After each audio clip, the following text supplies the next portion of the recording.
Okay? Hey Fido, nice Kiss shirt. And we're Strutter, and we chew them up and we spit them out. Hi-ho, everybody. It's your old pal Fido, and look who's back. We've got Nick Starr. Hey there, everybody. You may remember him from episode 35. And we're just going to do a little Vegas recap. Nick's got some stories to tell.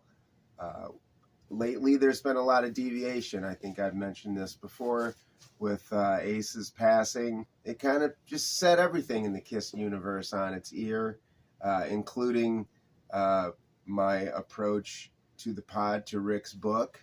So now I'm taking the opportunity to hit recaps and get some stories, and just, deviation from the norm is cool as far as I'm concerned. So I'll actually take this moment to address the t-shirts this week.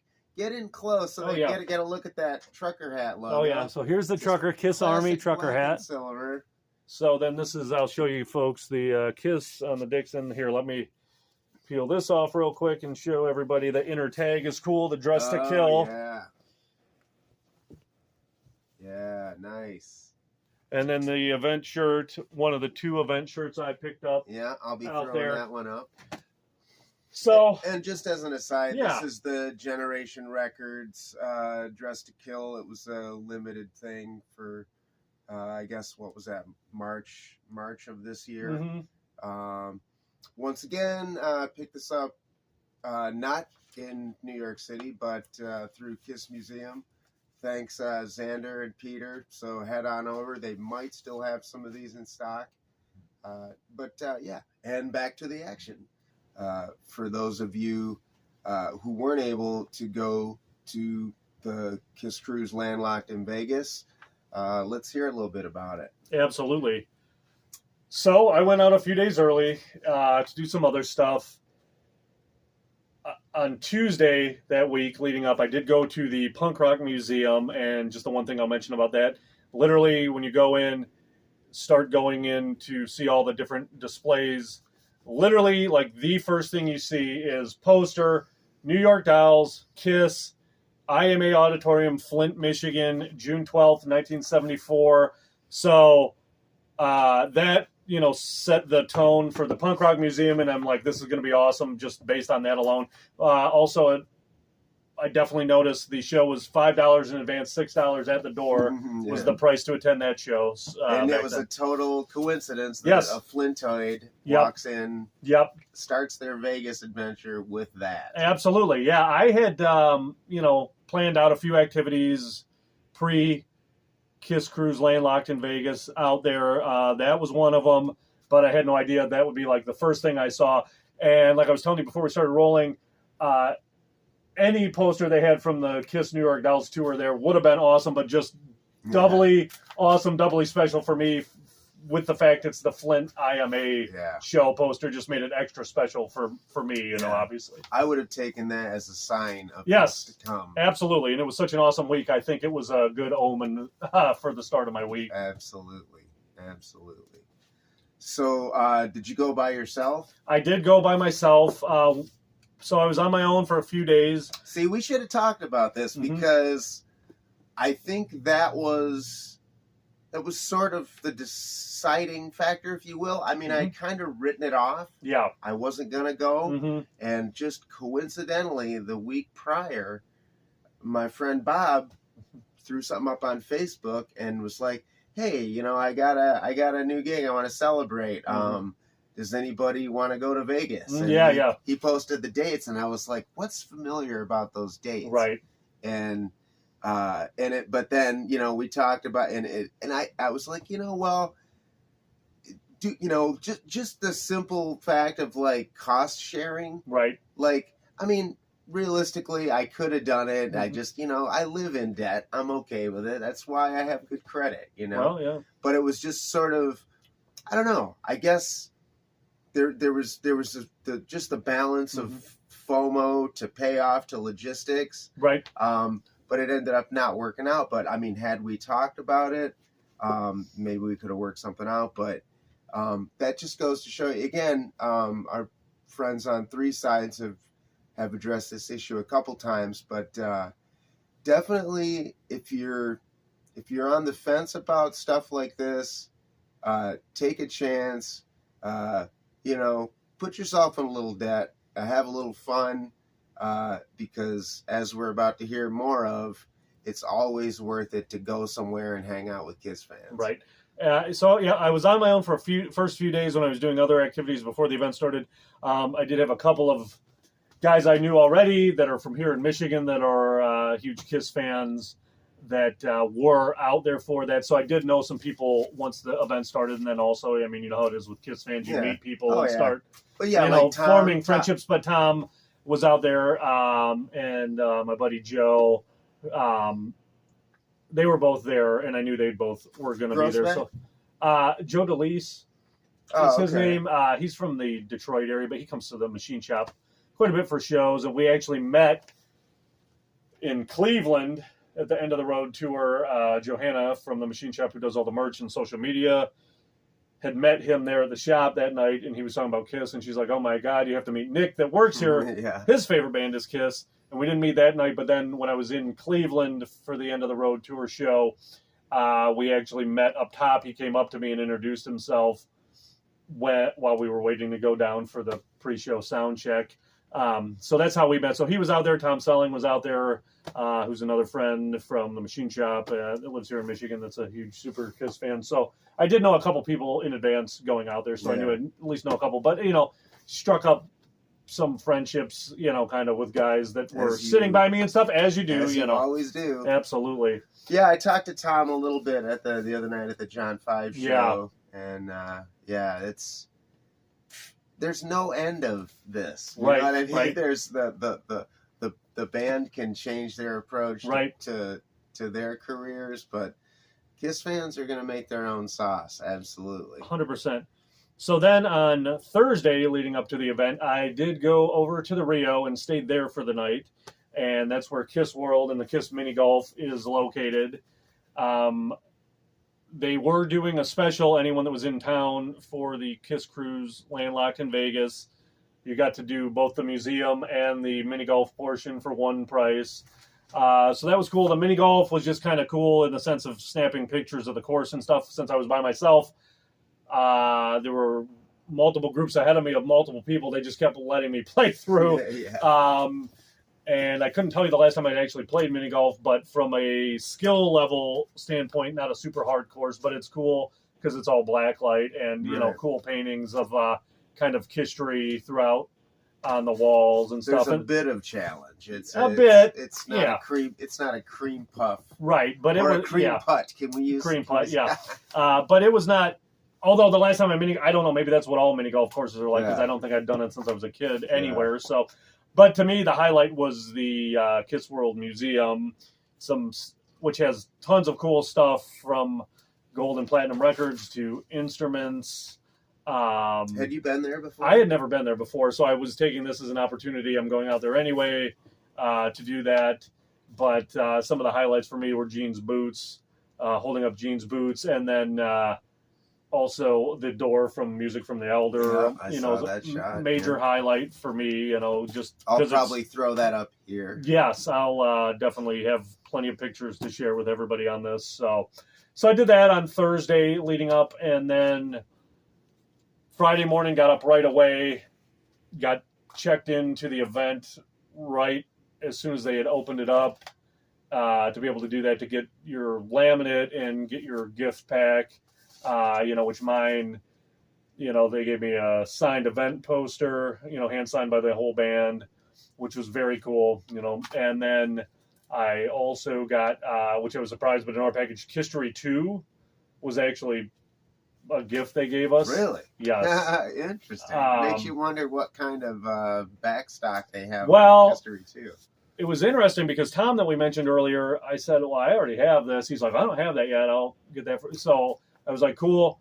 And then, and I was told Tom this after the fact, after I got him the other copy of History 2 I already had. But one of the guys sitting by me at the event's like, he's like, oh yeah, that one. So I opened it. It was actually signed by Gene. I was going to history say too. that was I have it as well, but Yeah. I honestly can't recall whether or not that has autographs or not. This one is just signed by Gene, so I think my impression was just pure speculation. But if I had to guess, I would say, like the original History that was signed by the whole lineup at that time, they probably started signing these. And then if they stopped selling, because obviously, what was that, 1990, whatever, they made these and they're giving them away now in 2025. 95. So my guess was Gene was the first one that started signing them, and then they just stopped or whatever. So anyway, and Tom, I was straight up with him about this. I told him, I'm like, here's the copy that's not signed by Gene. So I did have to obviously keep the Gene copy for myself, you know. I'll actually... you'll have to check it out, because this one...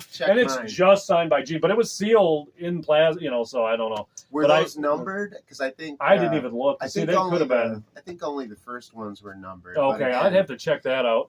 But, so that was part of it. And then, I mean, it was just like you said, the IMA New York Dolls Kiss poster was kind of an omen for the whole week, because the whole week went so perfectly. It was incredible. But, like, I went over and I was hours early from the normal check-in time at the Virgin, where the Kiss Cruise Landlocked in Vegas event took place. But I just went up to the front desk to see. They're like, oh, yeah, your room's ready. Go right up. So I went right up and got all my stuff in my room. Then I went down to wait for the open of the merch area and got this shirt that he showed you folks, and the Kiss Dixon, which I was telling him, I was like, well, I know they're going to put this on sale on the Dixon website on Monday, and it's going to be $40 cheaper, but I don't care. I just want it right now. And the hat, I was also telling Fido here that I have probably literally enough trucker hats to wear one every single day of the year and never do a repeat, but I didn't have a Kiss one. Yeah, so I'm like, I've got to get a Kiss one. So did they have that set up like in the hotel lobby? Or well, it wasn't. It was in a whole dedicated like room area of the hotel where they had the merch for the whole weekend. I overheard one guy the weekend, I think he said he had, between the 3 days, spent a total of like at least 8 hours waiting on just the merch. And I'm like, I wanted to get merch, obviously, but I also wanted to, you know, I was there for the activities and stuff. Life, So got my merch. I was like going on my way back to my room to dump that off and get my day started. I ran into Evan Stanley while I was on my way to the room. So definitely looking forward to his record with Nick Simmons, you know, checking that out. I think that's going to be cool. Have you heard any of the early? Yeah, just you know, they were doing like a pre-save on the single and stuff, first single and stuff. So, you know, and just watching their videos of like clips of covers and stuff. But I like the way they harmonize. Yeah, their cool. Their Instagram is awesome. Yeah, it'd be very cool. So ran into Evan, then dumped off my merch, went outside to the lawn, which really, and I was very fortunate to be able to do this. But, you know, getting one of those top 2 tier packages, because I headed out to the lawn, and I saw quite a few people out there already. I'm like, oh, no big deal or whatever. But then they're like, oh, right this way. Because you were literally sectioned off by the top 2 tier packages from everybody else. So, again, very fortunate. Was it your laminate that had distinguished you? Yes, for what package you had purchased had the specific, you know, listing on the laminate. So it was really advantageous. And again, very fortunate, very happy to be able to have done that. But like I said, for this event, I really did go all out. Yeah. And, you know, I had budgeted for that and accounted for it. So, you know, but was very worth it. So anyway, I go right up to the railing, and then Kiss Nation, one of the Kiss tribute bands that was there, started off. They did their set. And then after that was the Kiss acoustic set, you know, which they started, they passed out like candles, you know, like battery operated candles, did a moment of silence for Ace and a, you know, candlelight vigil moment of silence for Ace to kick things off. What was the highlight for you out of that? Out of that, just kind of the whole thing. I mean, you know, seeing them do songs that they wouldn't normally do in a regular set list, but also, and forgive me, folks, I cannot remember if we talked about this on the previous episode I was on, but I count Kiss as both the first band I saw and the first real rock concert I went to, because the first time I saw them play was the 95 convention at Kobo that my dad took me to, and they did like a 2.5 hour acoustic set of that. And then my first real concert was Tiger Stadium in 96 that my dad took me to. So, but as you know, I mean, that's, you know, for those of us who were at that convention, that was the first time we'd ever got to see them informally like that. Right. So that kind of took me back to like being a 12-year-old kid to see them that informally like that. So that just kind of the whole thing was a highlight, and just how loose they were. Like, you know, before they played Nothing to Lose, Eric's on the mic, Gene, what's this song about? And before they did Lover All I Can, they were like, Tommy doesn't want to do this because he thinks the solo doesn't translate well to acoustic guitar, and Eric's on the mic behind his kit going, just do it. So they kind of literally, Tommy's like, no. And they literally browbeat Tommy into doing acoustic Lover. So just to see them loose and having fun is just a highlight, you know, on top of the songs you wouldn't normally hear. And I think they're good. I think this, you know, obviously you got a certain segment of the fan base that is just not going to be happy with anything. And they but the things they complain about are invariably the things I love.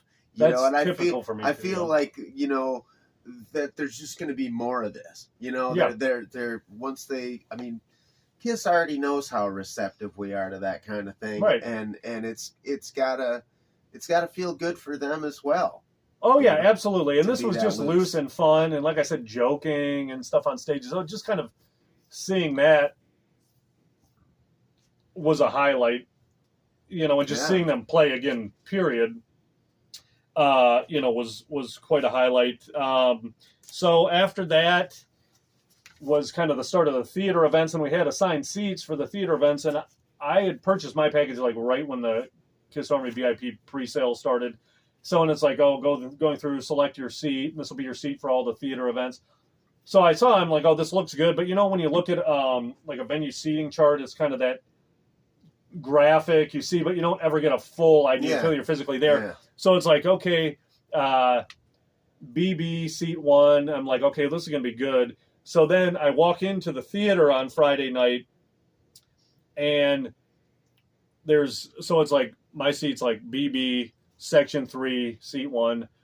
And so there's like section 1, 2, 3, but only the middle section had a row AA. So BB on both sides was literally the front row, and I'll show you pictures. I've got pictures of my perspective. But I mean, that's when so that's your assigned seat for the whole theater event. So including the Kiss Electric concert, which I'll get to. But so there, I got to my seat, and I was literally like, can we curse on this? Oh, fuck yeah. Okay.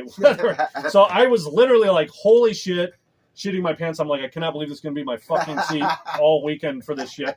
So anyway, Craig Gass comes out, does comedy. He actually performed last year at the machine shop where I work, and he was actually nice enough to do my voicemail message on my cell phone as Gene and Paul. So if you call me and I don't answer, you'll hear the comedian Craig Gass impersonating Gene and Paul and telling you to go to kissonline.com, and for $49.99 they'll tell you where I am.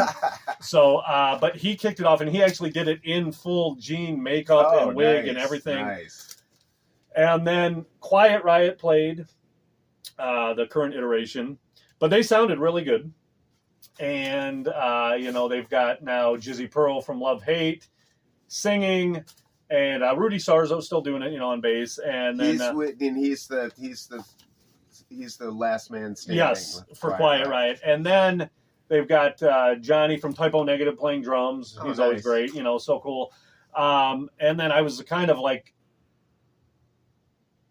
it's funny, not haha, but some of the 80s guys, because after them, it was Stephen Pearcy and Warren DeMartini doing their Pearcy DeMartini band doing a full Rat set. But Jizzy Pearl fronted Rat for like 8 years at one point, when Stephen Pearcy, in the early 2000s, when Stephen Pearcy wasn't in the band. So then Pearcy and DeMartini, their second guitar player in their band is Carlos from Quiet Riot. Wow, so it's just funny. That is kind of weird. But they sounded great. Like Carlos and Warren playing together sounded great. Man, to hear about Piercy and DeMartini, Yeah. That's a total shock to me. Like, I would have been pretty interested in that. I wasn't a huge Rat fan back in the day, but especially Warren, man. Oh, and yeah. Having, did you go to that? It was great. The last time Ace?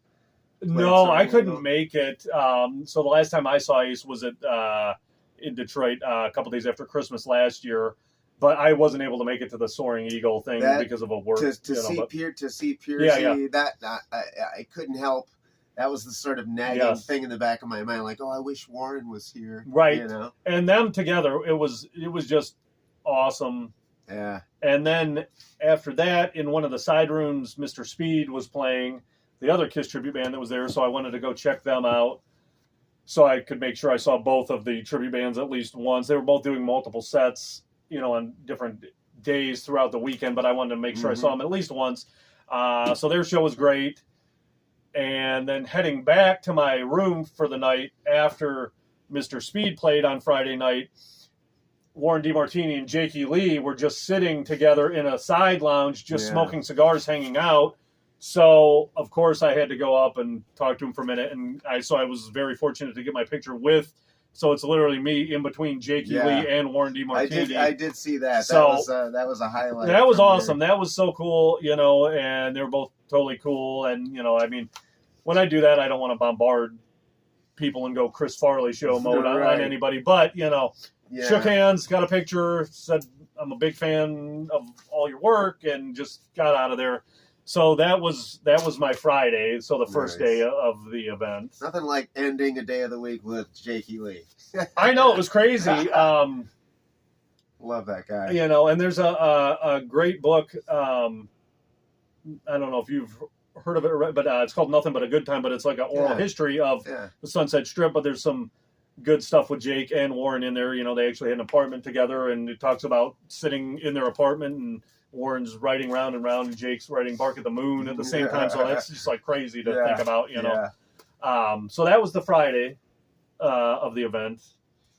And then Saturday, they had a Future of Kiss panel. So Doc was on that. They had a gentleman from Pop House on it. They had McG, the movie director, who's doing the Kiss biopic. So he's still attached yes, to that? he is attached to it. Yep, he was in it, and he seems very hyped up and very excited to be doing it. So, did he say anything about? Was it Nick Jonas? He didn't say anything about any specific actors. He didn't address any specifics with casting. Just that they're still in the process, basically.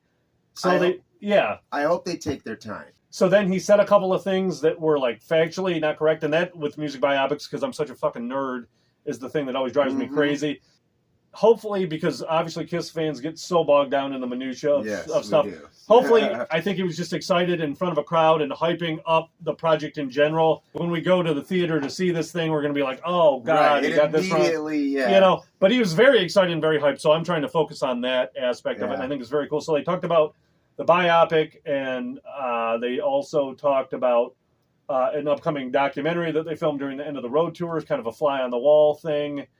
So they showed a first teaser trailer for the End of the Road documentary there, which is very cool. And kind of, to me, the thing that stood out most in this little short teaser trailer they show was kind of encapsulates Gene and Paul almost to me in a nutshell, because they're riding in the back of a car together. And Paul's talking about, End of the Road. And he's like, well, we've been offered a lot of money to keep going. And Gene goes, really? I like money. And Paul goes, well, I like pride. So that kind of almost was like that's perfect. Yeah, boy, that's almost a caricature conversation. Yeah. So they talked about that, and then they showed an update on the Avatar show, which I know at Madison Square Garden at the last show they showed that, and then they're like, "So this is nothing like that." So they showed like a still. So they showed an actual picture of Paul from like the Dynasty on Mascara. And then next to it, the Avatar. And I mean, you could tell which is which, but it's, I would say, night and day difference from what they showed at Madison Square Garden a couple of years ago to the photo of this they showed there. So they have come a long way on that. So that was really the whole focus of that panel, the Avatar show, the biopic, and the documentary. Yeah. So that's what was discussed at that panel. So after that, there was a Cooking with Paul event. I did see a bit of that. I'm one of the people who hasn't caught up on this. This is kind of why I was looking forward to having this conversation with you. Yes. I sort of consciously stayed away from a lot of the stuff. Right. In the past, Mike Brunn has really come through with some good stuff, and I noticed that he's further back, like he's sort of not on the vanguard of the Landlocked cruise in terms of content. So it's been kind of interesting for me to, like, you know, I'm getting this from you firsthand. Oh yeah. So. Which, you know, he made a pasta dish, and that was cool to see. I mean, it's just cool to see anything with Paul. You know what I'm saying? Yeah. But like Criss Angel was out there for him or whatever, and then, you know, like even, and this is so fun. Like, I mean, you know, so again, I'm very fortunate to be literally front row for all this stuff, especially the shows, but even these events. But, you know, then at the end, Criss Angel's like, who wants a piece of pasta? And people are like rushing to the stage. I want noodles. To get one piece of pasta. That I'm like, dude, like, and that was even for me. I mean, that's too much for even me, you know, which I'm not criticizing anybody. I'm just saying it was, I found it interesting, and, you know, everybody is like, it's exciting. People get excitable, and I understand, you know, but it was just very, it's like, dude, I'm not gonna like fight and elbow people for one piece of pasta that Paul made that Criss Angel's handing me. You know, so that was like, I was just staying in my seat. I'm like, it's not a guitar neck. It's right. It's fusilli. Right. And then there was a pick throwing contest with Gene, and Craig Gass, the comedian, hosted that. And so I was right down front, you know, and people randomly were selected. So basically, if you had a pick under your seat, you got to participate in the contest. And then people, you know, were not hitting the target. So Gene's like giving tips, and, you know, he's right in front, and Gene said, if I want to hit you with a pick, I can. And he looked right at me, and then Gene hit me right in the head with a pick that he flicked right at me. So that was cool. Nice. You know, for a fan to be, I'm like, oh my God, Gene hit me in the head with a pick. This is awesome. So at least he didn't take out your eye. Right. And then, you know, so that was cool. So then Craig Gass saw me down front, and, you know, so he kept like tossing picks like right at me, you know, which was cool. So that was, you know, just neat to see. Those events were just kind of fun, you know, neat to see, kind of a deal. Then later in the evening, the theater shows Quarantine, Chris Jericho's non-makeup era Kiss cover band, kicked off the theater show that night, and they were great. It was a really great show. That was Joe McGinnis. Yes, he's great. PJ Farley, who's in Fozzy and Trickster, and Ra, who we know really well from the shop, was there. Or he's in Quarantine also, you know, with Jericho, along with them being in Fozzy together. So it was really great show, and PJ saw me right down front, and I had talked to him, you know, throughout the weekend, because again, we know him from being at the machine shop so much. So he looked right at me and flicked a pick, and so his Quarantine pick landed right in the fold of my arm, so that, you know, I got that. So they were great, and then Sebastian Bach played after them, and then was like the number one highlight of the weekend, the Kiss Electric show, which was just incredible. And the highlight from that for you would have been song-wise, I mean. They played Take Me, they played Got to Choose, they played Watching You, Hotter Than Hell, Love Her All I Can, Let Me Go Rock and Roll, you know, so like those were like other stuff they played would have been in the regular set list, but those were like absolute song highlights just because they don't play that stuff. And to me, I mean, just being literally right down front was insane, you know, with the guys like right over me was insane. But I was talking to some other people that weekend and telling them, you know, my first real rock show was Tiger Stadium in '96, and I've been to not just Kiss concerts, but the untold hundreds of other concerts I've attended since 1996, both for fun and for work purposes. I mean, I'm thousands, probably total if I add it up. This Kiss electric show in the theater on Saturday night was honestly the most visceral reaction I have had to a concert since they came out at Tiger Stadium when I was 13 and attending my first real rock concert. And I couldn't believe, because, it'd been 3 or 4 years prior to the reunion tour that I'd gotten into Kiss when I was 10. And at that point, I think Gene and Paul were, anytime they'd come up, just be like, no, we're happy doing what we're doing. So I literally, in my head as a kid, didn't think reunion thing was even a possibility. So, to be seeing that as 13 in 1996 at Tiger Stadium was just, unreal. I mean, it's like anything in life, your first experience with something, and then it's never quite the same after that, no matter what, but you're always, kind of chasing, that same... But this was, the most visceral reaction I've had to any concert since I was 13 in 96 at Tiger Stadium. It was, that to me was the feeling of it, besides those songs that they don't play, that they did play, the feeling of it was unreal. And just and I know every Kiss show is a real rock show, but it is, such a production with the makeup, the costumes, the pyro, all the staging. This was a real rock show. And again, I know Kiss, it's a real rock show, but this was different. Right, of course. Gene was right over, I was on Gene's side, right over me. I mean, he was having problems with his in-ears, and it didn't affect the performance, but those little technical issues, Eric broke a snare drum on the first song when they kicked it off with Deuce. He popped a snare head on the first song. I know he was having in-ear issues all night. I mean, they got through it, and they were awesome, and it was an incredible performance, but just to see real stuff happening while Kiss is playing was just unreal. You know what I'm saying? Because there's always because it's always perfect. I don't want to say perfect, but almost band, here's every other band, and then here's Kiss. Right, exactly. So to see, and again, none of the technical glitches affected I didn't think affected the performance whatsoever, but. It was just incredible to see real stuff and real rock show and that visceral reaction. And again, the songs they don't normally play, they played.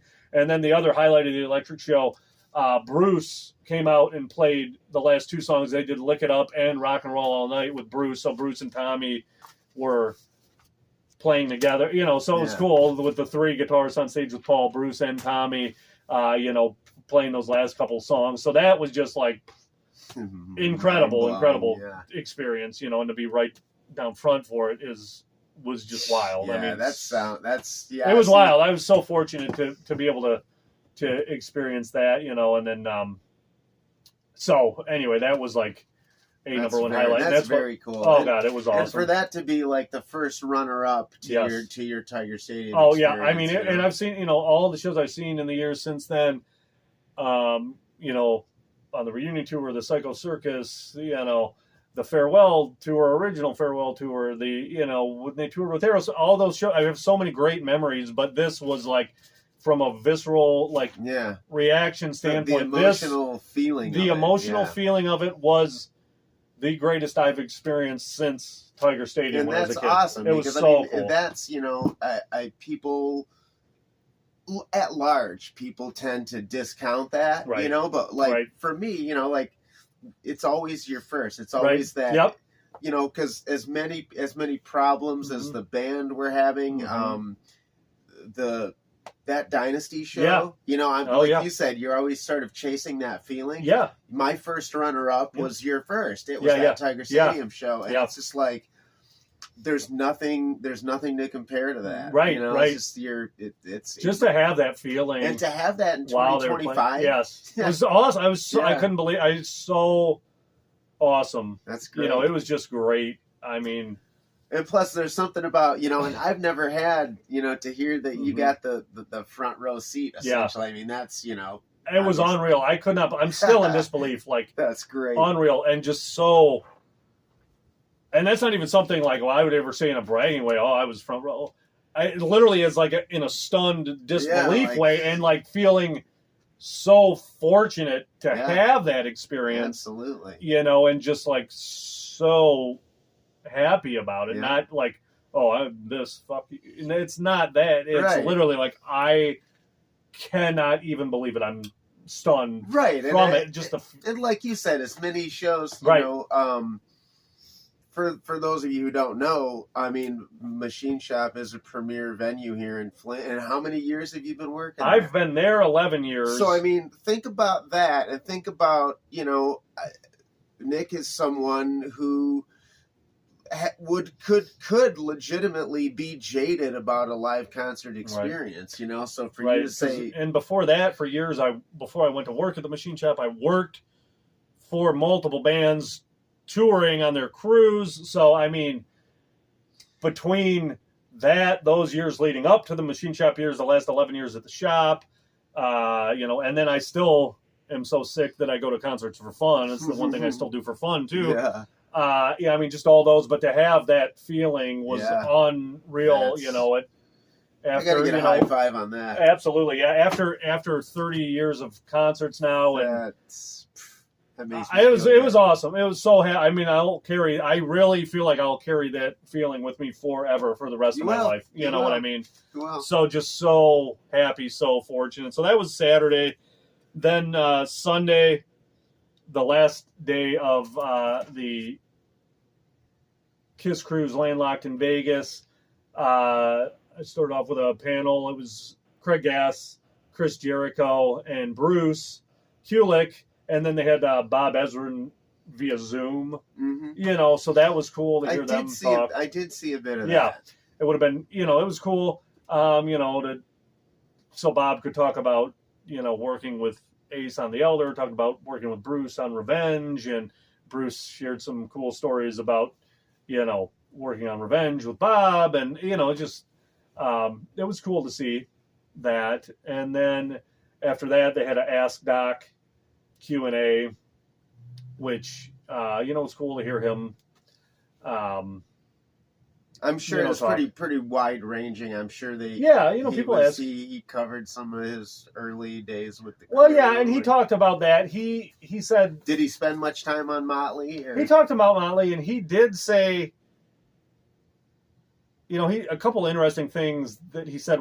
Talking about Motley, talking about the first time he saw Motley, he had gotten invited to the show New Year's Eve, 1982, and he walked in and he said, "Oh God, these guys are fucking terrible. They suck." But he said, "I also saw 3,000 kids going out of their fucking minds, and it really changed my perspective in my life. You know, really, like, hey, this is not about like what I think is good. It's like this. It's about this reaction that they're able to draw out of people." And then he also talked about, you know, working with Bon Jovi. He had the people working for him, they ran a contest, you know, at record stores. So they'd put out word like, hey, if one of our people walks in to your record store and you're playing a Bon Jovi song, the manager gets $100. So it motivated record store managers to play Bon Jovi in the store, because he said, you know, back then the way it would work, you'd walk in, you heard something you didn't know before, so you'd walk up to the counter and ask, hey, what is this? And if you liked it, you buy it. So that motivated. So that was kind of cool to hear, you know, those stories from those days with his time with Motley and Bon Jovi and all that. How different the industry was. How different it was then, because he even said about Bon Jovi, which obviously is now a 40-plus year legacy band, gigantic institution. But he said nowadays, because it took Bon Jovi till their third record with Slippery When Wet to really hit, that kind of thing wouldn't even exist for a band to be able to get to record number 3 to hit. Yeah, so it's just so different now, you know. But it was very interesting to hear him talk, you know, and it was interesting to hear him talk on the panel the day before. And also, at one point, he did get choked up because Danny, Kiss's longtime head of security, had just passed away before that, shortly after Ace did.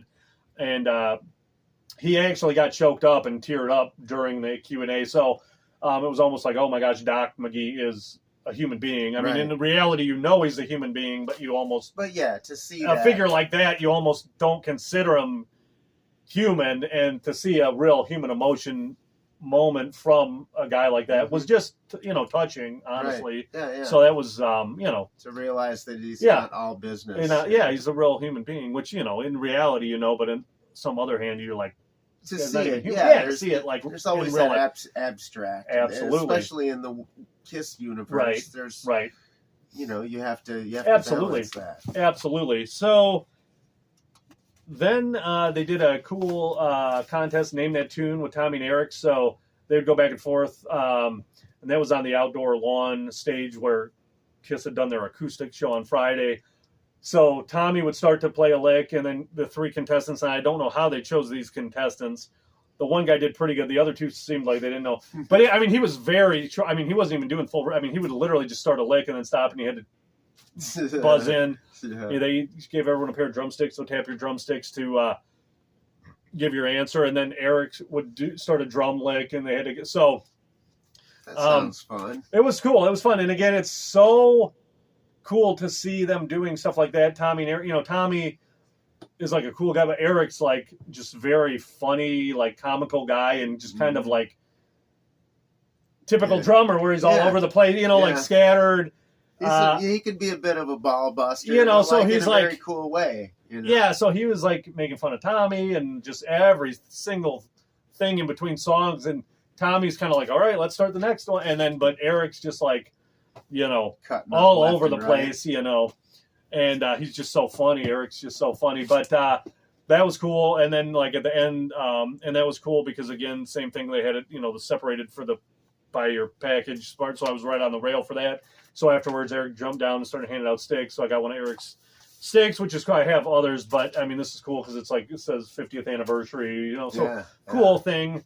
Just cherished keepsake because Eric was the drummer in the band at the time when I got into him as a kid, so there's like a very, special place in my fandom for Eric Singer specifically because he was the current drummer back then when I was a kid, pre-reunion tour when I first got into the band. So, just a special keepsake. And then after that is when the people with the top couple packages got our photo with the band. So that was awesome. That was the other... That was like, so it's like 1A, 1B highlight between the electric show and, getting my picture with the band, and sort of like fist bump with Paul and Gene and be right in between them for a picture. And, Eric had opened up a pack of his picks, so handing those out to them, but he stopped. He's like, as I'm walking up and getting in between Paul and Gene, Eric's like, Gene, what band does this guy look like he could be in? And then Eric literally stopped me, and they were trying to keep the line moving, so I didn't want to be like that. Yeah. But like Eric literally stopped me and turns me towards Gene, and he said, Gene, who was always working with Frank Zappa? He's like, Captain Beefheart. So then literally Eric and Gene have me stop there starting to talk about you can tell the workers are getting like sweat. They're like, and I was like trying to get, I would have, so I was trying to move it along but Eric and Gene they're trying to stop let them me. gum up the works, right. So then, to talk about, it was just cool that he's like, he looks like he'd be in Captain Beefheart. And so for Eric and Gene to be like talking about that it was just like crazy to me, so that was so cool. And then after that, and I could just picture Eric Singer, you'll probably next time you meet him, will probably be like, hey, Beefheart, Well, and it's so funny, because, I had a few interactions with him throughout the week, so it was just cool. But I just love Eric, so it was just so funny. But then, Lynn Goldsmith did a presentation, which I see her book right over here. And also, like, she had been there throughout the weekend, like, taking pictures at the event, which was really cool. And I got my picture with her. Also, that's a neat feather in your cap. Well, right, and I was telling her, I was like, "Oh, I'm from Flint, Michigan." She's like, "Oh, hometown of my boys," because she in the '70s used to co-manage Grand Funk Railroad, who are obviously from here in Flint. Yeah, so she started talking to me about Grand Funk, and I told her about being a kid. So I was 12, going on 13 when her book Photo Diary came out. So my mom would always go to this department store to get her hair done. I'd be along with my mom, so I'd make a beeline to the book section while my mom's getting her hair done and then shopping. So I was able to tell Lynn Goldsmith, I said, I passed so much time reading your book when I was a Flippin', kid, you know, so that was cool. And then her to immediately bring up Grand Funk and Flint, you know, was very cool. But she gave a presentation. It was very cool, you know, slideshow she had while she was telling stories about working with the band, you know, and showing different photos and talking about taking Gene, you know, to the famous photo shoot where he's at Museum of Modern Art and getting off the bus and, you know, where he's spitting fire. But she said, I wasn't going to let him do that in my photo studio and, you know, singe the ceiling. So we literally just went out on Fifth Avenue, no permits or anything, because it was the 70s in New York City. So it's, you know, like the wild, wild west back then. And she said, you know, not the bus driver didn't even bat an eyelash when he got on the public bus, got off it. Nobody said one word to them on the bus. And then she talked about, they, you know, doing so many photos, they had left stuff at her studio. So she had a full Paul costume and boots there. So anyone she would be photographing, she would say, do you want to put on Paul Stanley stuff? So she showed a photo of Bunny Carlos from Cheap Trick in Paul's boots and jacket. See, a friend of mine. Now, see, I had always thought that was a Bob Alford photo. But that's it's Lynn. Yeah, because she had Paul's stuff just at her studio. And then Lorraine Newman from the original cast of SNL. She showed a photo of Lorraine Newman in Paul's stuff. And it just was very cool presentation, you know, to see those photos, but also to hear her telling the stories behind the photos, and also to see her like shooting stuff throughout the weekend was just cool because she's, you know, obviously so legendary as a rock photographer. She, you know, obviously she talked about 77 to 80. Yeah, but is she promoting a new book, or is she working on a new? She didn't really promote anything. She was just there and she was shooting, and she just talked about her years working so closely with Kiss. And you know, she showed, you know, and I've talked to other people about, you know, if you had a time machine, you could go back to any time. I would go back to 1970s New York City for sure would be where I'd want to go visit. But just how crazy it was back then with everyone living there, because she showed another photo from a party she was hosting at her apartment, and it's Karen Allen, the actress, taking a picture of Lynn, but Gene Simmons is sitting next to Karen Allen while Karen Allen's taking the photo, and then Carly Simon's just sitting there in the back. I mean, just crazy stuff like that, you know. So, it was just so cool to hear her tell stories and show those photos, and you know, so it's just very cool. Yeah, you know. And then Kiss did a full Q&A, the full band, and that was cool. You know, did you learn any? Was there any Today I Learned moments? Someone brought something up, and Eric Singer stopped. He said, honestly, for me as a drummer, he said, Gene is known for his shtick. He's got his persona, but because of that, he gets underrated and not taken seriously as a bass player. And Eric Singer said, I'm not kissing his ass. As a drummer, Gene is a great bass player. He never speeds up. He never slows down. But it was just cool to see his insight because of Gene's shtick. And like literally, he made jokes that he makes on every Gene throughout the weekend made jokes he makes on every podcast that you can see coming from a mile away. And he's got his shtick, obviously. But it was cool for Eric to say, discount all the shtick and what Gene presents as his public persona. But as a bass player, and this is coming from a phenomenal world class drummer. Really, you know, so just cool moments like that was really kind of the highlight of that. You know, so many people that Eric's played with. I mean, he not only would he know, but there's also something I've noticed at times that Gene is. I wouldn't go so far as to say self-deprecating, but he definitely downplays. He downplays his abilities big time for sure. Geez, oh Pete, I mean, years of listening to him talk. And. I do think he's underrated. I'm not just saying. I really think he's underrated as a bass player. I may have referenced this particular interview before. I don't know if you've seen it, but there's the Dean Del Rey. Yes, podcast. I heard that. I heard that one. Yep.